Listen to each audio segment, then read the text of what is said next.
paz e a luz de Jesus, o amor de Deus, do Espírito Santo, esteja contigo e com vossa família, compartilhando xarope contra a tosse persistente, contra a toxicidade do ar.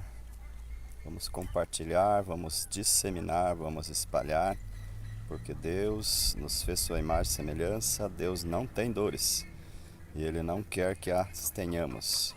Então você vai precisar para esse xarope de suco de 3 limões. Aqui estão os limões. Pode ser qualquer limão, pode ser o caipira, pode ser o outro limão. Espreme os 3 limões e daí vai precisar também de 3 colheres de mel. O mel aqui representado pelas flores, porque o mel é cicatrizante natural e as abelhas visitam mais de 1 milhão de flores para produzir 1 quilo de mel. Então, se você come mel, você está comendo flores. E as flores nos aliviam de todas as dores. E vai precisar também de erva doce. Olha aqui os talos de erva doce que nós produzimos aqui na lavoura. Ela tem formato de galho de pinheirinho, até lembrando o Natal, o nascimento de Jesus. Jesus renasce todos os dias nos nossos corações.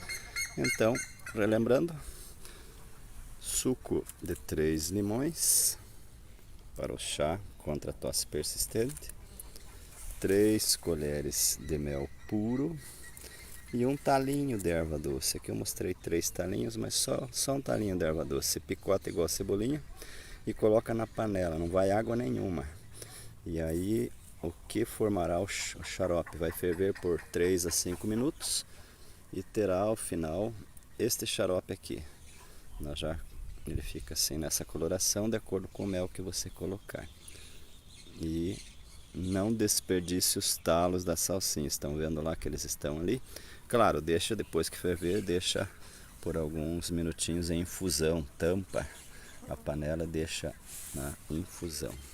Vou tentar abrir aqui para mostrar para vocês o xarope que acaba com toda a tosse.